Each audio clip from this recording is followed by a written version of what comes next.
So according to rumours, rising lightweight star, Instagram sensation Ryan Garcia has agreed on terms to fight against lightweight contender Javier Fortuna in a fight that has been mandated by the WBC, and that fight is rumoured to be happening around July. We're going to talk about that in this video.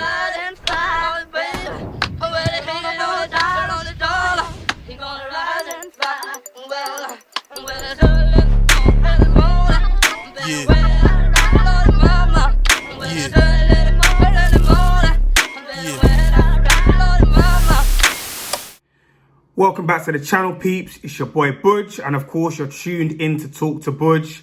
Please wipe your feet before you come in. You clicked on this video and now you're tuned in. I need you, before we get any further, to hit the like button, to hit the subscribe button, to sign up for all new notifications. So whenever we drop a new video, which is on a daily basis, you're always the first to find out about it. We're building this channel from the ground up, from grassroots. And the only way that we're going to be able to build it is if I have your support. So please help me to grow the platform. Share it with your friends, with your WhatsApp groups, with your work colleagues, and all the rest of it. And leave your thoughts in the comments too. I want to hear from you. This is my opinion on this video, but I'd love to hear what your perspective is and what you think, okay? So, that being said, the topic of this video is the rumor that Ryan Garcia and Javier Fortuna have now agreed to terms to fight in a fight that has been mandated by the WBC, in a fight that should be happening around July time in either Los Angeles or Las Vegas.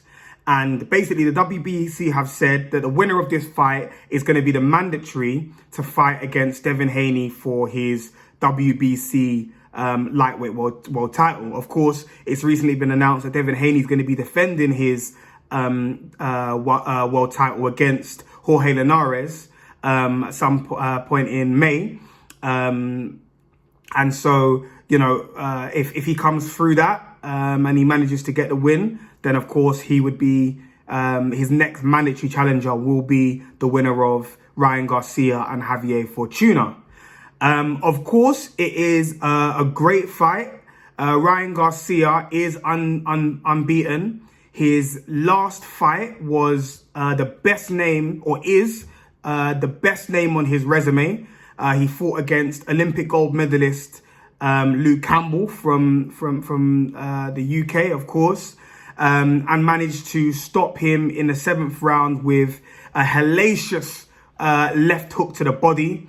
Of course, he's been training with Canelo Alvarez and Eddie Reynoso over the past year or 18 months or so. And you can see just how much he's learned from both of those people, both from Canelo and from Eddie Reynoso. You know, Canelo loves to land that left hook to the body. And you could see that left hook was very much Canelo-esque in the way that he landed it. Of course, however, he was up against some adversity in that fight. He had to pick himself off the canvas in the 2nd round after Luke Campbell dropped him early on. But he rallied round, you know, got his bearings back and finished Luke Campbell in style. Javier Fortuna has 2 losses on his resume. He lost and was stopped. His first loss was against Jason Sosa, who we've seen get in the ring with Vasily Lomachenko as well. And his other loss was a very close loss to a split decision loss, actually, to Robert Easter Jr. That was a very close fight. I remember watching that fight, very close fight. So Javier Fortuna is a very much a live opponent, very much a formidable opponent, and one that is ranked very highly by the WBC. I believe prior to this, there were rumors that he was going to be fighting against Jorge Linares at one point, and that fight fell through. And there was talks at some point that he would be the mandatory for Devin Haney as well. So, you know, he is a solid opponent, and one that would certainly be a good name on Ryan Garcia's resume. I think, you know, probably Probably the second best name on his resume after Luke Campbell, perhaps. That could be potentially arguable. But anyway, the ultimate point here is that it's two solid names back to back for Ryan Garcia, which is very, very encouraging. Now, he recently came out with a few quotes off the back of this news that has obviously broken that him and Javier Fortuna are going to be fighting next. And he said basically his only thought is that it's going to take him 1 to 3 rounds to knock out Javier Fortuna. And this is a sentence that we've heard Ryan Garcia repeat a lot of times. He's always talking about knocking people out in the early rounds. We remember he made a song and dance about being able to knock out Gervonta Tank Davis in 2 rounds and all that kind of stuff, right? And you could argue to some extent he's got reason to be able to make those claims because he's knocked out 3 of his last 4 opponents between the first and the 3rd round, if I'm not mistaken. So he stopped Francisco Fonseca and Romero Duno in the 1st round and Jose Lopez in the 2nd round. And then obviously his last fight against Luke Campbell, he stopped him in the 7th round, right? So 3 of the last 4 he stopped in rounds 1 to 2. What I will say though is just because he's knocked out those opponents in dramatic fashion so early on doesn't necessarily mean that that's going to translate. Naturally, when you step up in opponent and in your level of opposition, in the quality of opponent, you know, it's expected that it's more difficult for you. So I wouldn't use the previous wins and stoppages of his previous opponents as any sort of barometer versus Javier Fortuna. He's a very, very different kind of opponent. He's very game, he's very tough, he's very rugged.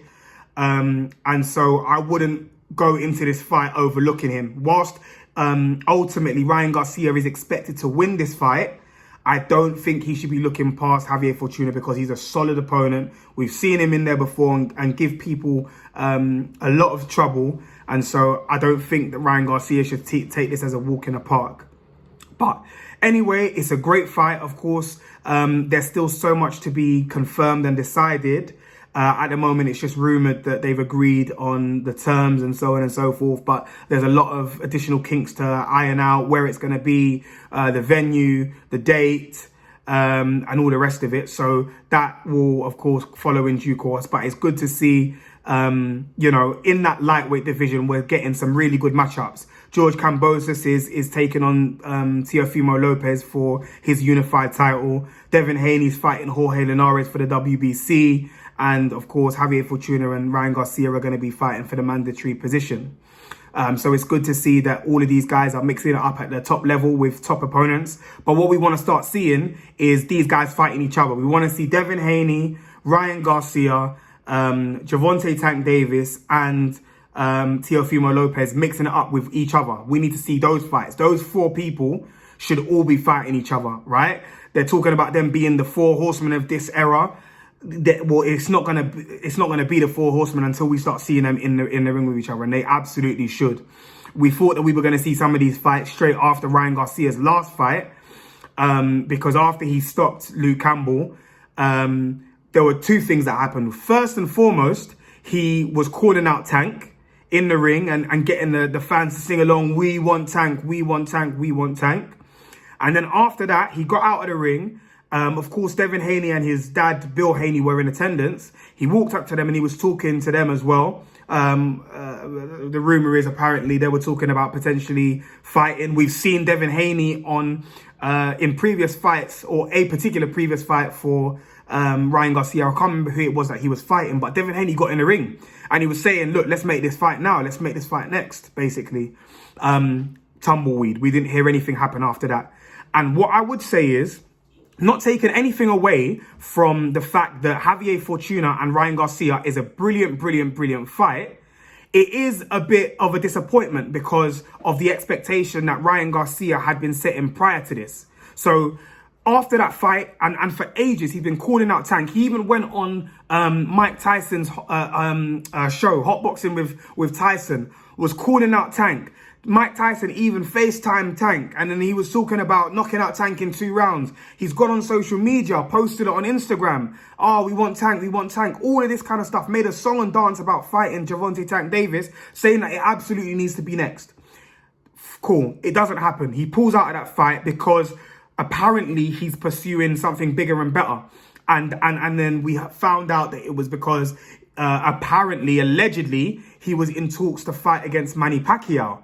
He's gone out and posted it on social media. Of course, he's got like, I think 8 million odd followers on Instagram. So it's a lot of eyeballs seeing this kind of stuff. He's posting, oh, my next fight is going to be against Manny Pacquiao. I'm pulling out of the Tank fight because I'm going to fight Manny Pacquiao. He makes all the noise in the world about having that fight.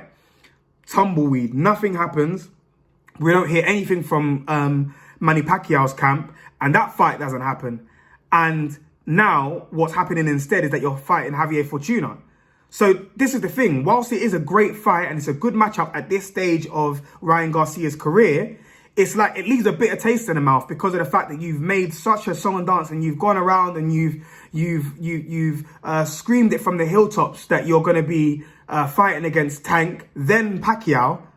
You know, it's like, it's a bit disappointing. And you know, ultimately, I just think it's a matter of just being a bit more tight-lipped. I think he needs to certainly handle his business a bit better because ultimately integrity is key, man. You know, your word is your bond ultimately. So I just think that he needs to do less posting on Instagram and less of the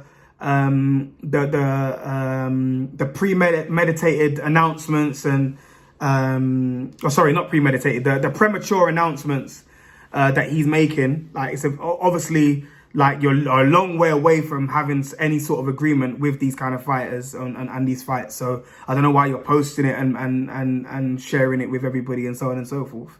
But anyway, the fact of the matter is this is a great fight. Javier Fortuna and Ryan Garcia. I hope if Ryan Garcia does come through this and Devin Haney comes through his fight against Jorge Linares, if we don't see the fight for Undisputed next between Teofimo Lopez and Devin Haney, if we don't see that fight next, then absolutely the fight that we should see next is Devin Haney versus Ryan Garcia. There's no reason why, again, we can't see these fights happening. Those 4 people that I mentioned, Ryan Garcia, Teofimo Lopez, Gervonta Tank Davis, Devin Haney, those 4 should all be mixing it up with each other. And it's an absolute disappointment if we don't see those fights happening next. They need to. Whilst they're still young, whilst they're in their primes, we need to see those fights. And losses for any of those guys isn't going to be the end of the world because we want to see them all mix up with each other. Just like how we saw it back in the day. Do you know what I mean? Tommy Hearns, Roberto Duran, Sugar Ray Leonard. We saw these guys mixing it up with each other. Marvin Hagler. We saw these guys mixing it up with each other, man. And that's exactly what we need to see in this day and age as well. The best need to fight the best. But anyway, that's my take on it. That's my perspective on the matter. I think it's a good fight. And I hope that all of these guys come out of their next fights unscathed so we can start seeing them all clash horns and clash heads with one another. But let me know your take. Please share your thoughts and your views in the comments below. A reminder, make sure you hit that like button. Make sure you hit that subscribe button. Make sure you sign up for all notifications and help me to grow this platform, man. Until the next video, Budge, over and out.